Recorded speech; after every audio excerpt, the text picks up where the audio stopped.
Saan kaya yung udo na yun? Lintik yung pinabibili ko lang ng suka, tapos nawala. Talagang babatutain ko yun. They ask you how you are, you just have to say that you're fine when you're not really fine, but you just can't get into it. Ano pa rin? Ano yung tsura yan? Bakit ganyan? Parang malungkot ka ng sobra ah. Parang nilamutak yung mukha mo ah.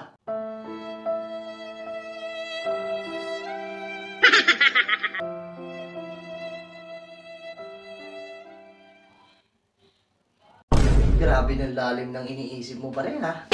Talagang ang laki ng pinapasan mong problema ano.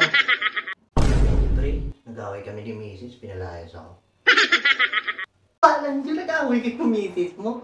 Tapos ganyan yung mukha mo? Hindi kita pwede maging tropa kung ganyan ka. Kita mo tong udo na to. Problemado na nga yung tao. Tinatama ng mukha ko. Nakakatawa dun. Ito ano ah, paring pilo ah. Payo ko lang sa'yo ah. Dapat hindi ka nagpapa-under dyan sa misis mo. Ha? Paring udo. Tumapagsalita to, kala mo, yabang eh. Doon sa bahay namin, paring pilo, ako ang batas. Ha? Pag sinabi ko maglaba, maglaba ka. Iinom ako, iinom ako. Ako ang nasusunod sa bahay namin, pilo. Ha? Sabi ka pala, paring udo, ano? Ikas mo, saludo ako sa'yo. Pag sinabi kong magsusugal ako, automatic yun, bibigyan ako ng pera. At pag may pupuntang tropa, sinasabi ko lang, paglaluto kagad kami na ng pulutan. Kahain na, andyan na lahat, pati alak. O, tapos ano daw? Ako, pilo, pag lumabas, hindi ko kailangan magpaalam, pilo. Hindi totoo yan. Ako ang batas. Bola lang yan. Uuwi ako sa anong oras na gusto ko. Walang magagalit. Ha? Kasi ako ang boss.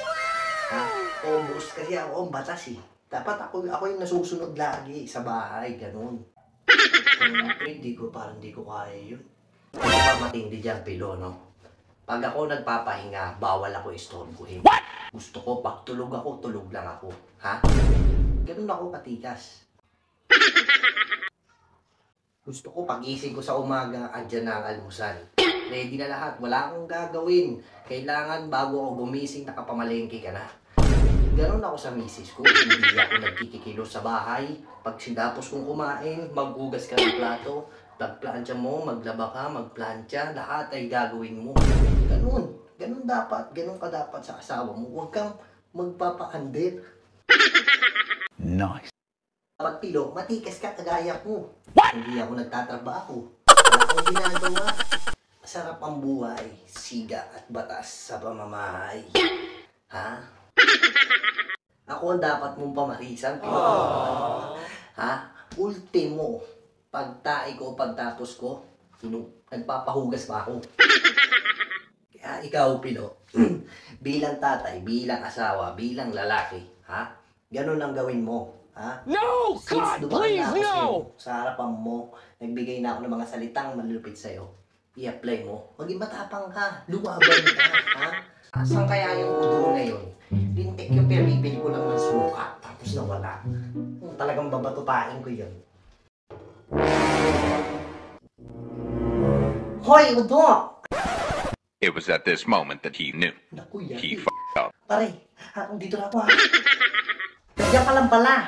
Kanina pa kita hinahanap, pinabibili lang kita ng suka. Yan.